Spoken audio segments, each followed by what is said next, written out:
The anchor asked the question if 3 or 4 children had returned to their homes. The killer replied, "No one will ever return." 1999. Lahore police is busy with their everyday duties. When they check their mailbox, they find a letter, a terrifying confession.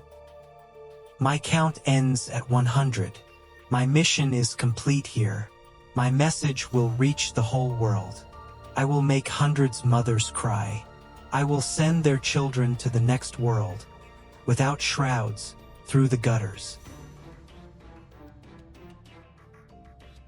In that letter, the names and addresses of 11 victims and the means by which they were murdered were written in detail. It stated how much time it took for the acid to dissolve their bodies. Finally, a house address was given, 16B Ravi Road. Deputy Superintendent of Police Tariq takes some officers with him and reaches that address. Upon knocking on the door, a man comes out, 38-year-old Javed Iqbal. The police ask him some questions regarding the letter and demand further details. Javed's attitude changes completely. He places a gun to his head and threatens the police that if they do not leave, he will shoot himself. Without stopping him, without asking further questions, and without searching the house, the police leave. They think this is some kind of joke. Would this man really kill anyone, let alone 100 children? From the worst serial killer in Pakistan's history,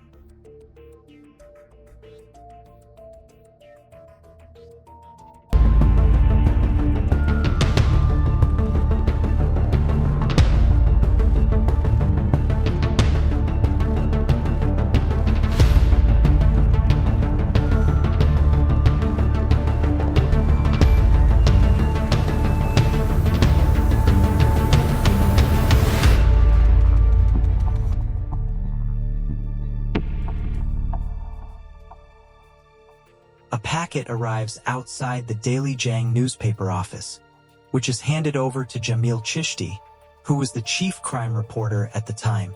Upon opening the package, Chishti finds photos of children and a handwritten letter that read, "Today, my target of killing 100 children is complete.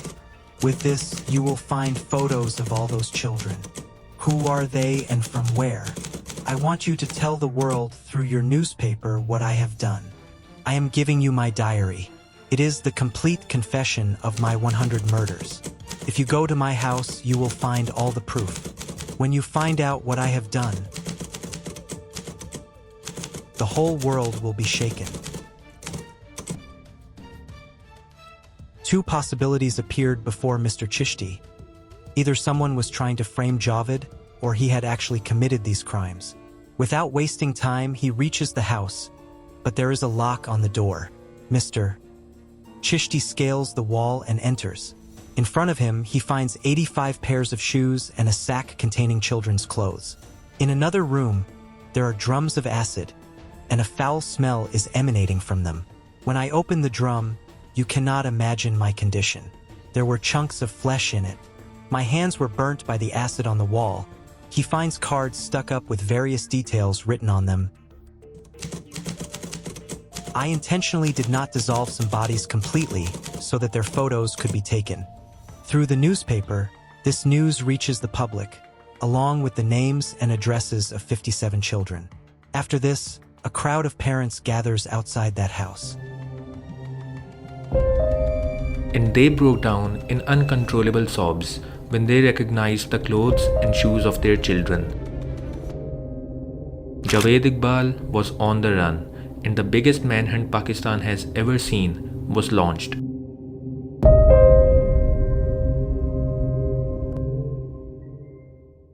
December 29, 1999. Javed Iqbal knocks on the door of the Daily Jang newspaper office. Upon entering, he offers his surrender. "I am Javed Iqbal, the killer of 100. I hate this world, and I have no regrets over what I did. I am ready to die." For the next few hours, Javed Iqbal talks to the journalists and gives them details of every single incident. "I still had enough money today that I could have continued this series of killings. Of those I killed, 3 or 4 children came back home. Then this is your failure. No one will come. The anchor asked the question if 3 or 4 children had returned to their homes. The killer replied, no one will ever return. People sitting in the authorities को office inform informed करते the हैं authorities. और कुछ ही मिनटों Within में minutes, ढेरों फौजी और dozens पुलिस of अफसर army उस and बिल्डिंग को police चारों तरफ से officers घेर लेते surround the building from all sides. Upon interrogation, Javed expressed helplessness, but only for himself. He claimed he was a victim of the police system's negligence and injustice. More and more was coming out about Javed and his disturbing past. Javed was the 6th child of a wealthy family, 4 sisters and 5 brothers. According to his parents, he was very intelligent and clever.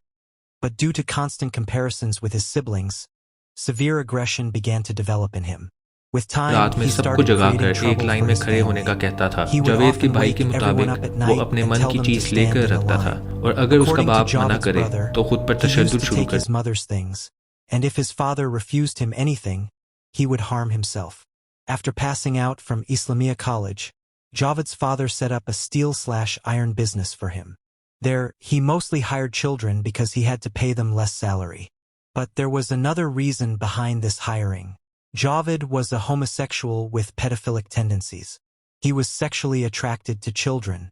Despite this, Javed married twice, but both marriages lasted only 1 year. He opened an arcade video game shop. Just as flies gather on a lollipop, street children would gather there all day to play games.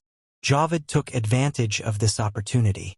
He would place a 100 rupee note on the ground in the hope that a child would pick it up. Then, acting suspicious, he would make the children stand in a line and take them one by one to a private room to search them, where he would commit horrific acts with them. The children's parents forbade them from going to the gaming zone. After this, Javed opened a gym and an aquarium exactly for this same purpose. By 1997, Javed faced a severe financial crisis because the methods he used to attract children cost a lot of money. Due to this loss, he had to sell his property, and he headed toward the city of Lahore. Javed found a perfect hunting spot in this city, Data Darbar, the largest Sufi shrine in South Asia. Countless children came there in search of food. Javed would bring them to his home under the pretext of food and shelter.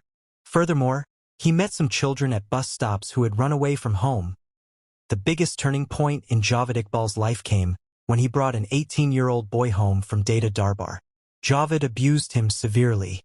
However, at night, when Javed was sleeping in his bed, the boy hit Javed on the head with the handle of a rifle.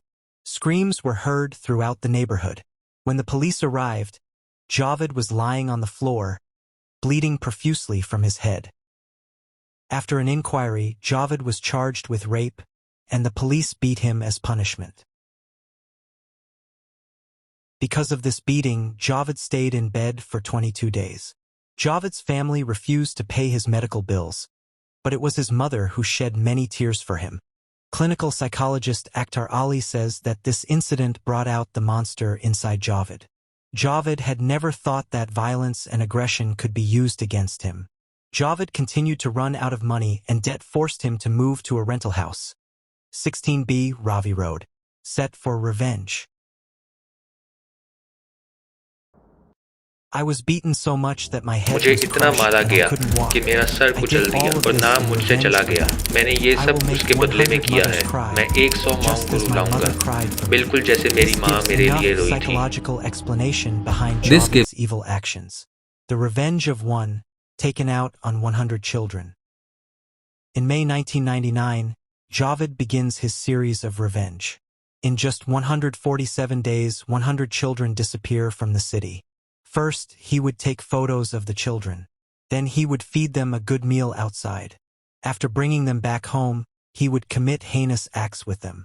Finally, he would kill them by tightening a chain around their necks. Then, he would put those bodies into drums of acid. This continued to happen to 100 innocent children. After presenting this complete confession to the police, the bodies of the victims were identified. Throughout Lahore, there was only the sound of mothers crying.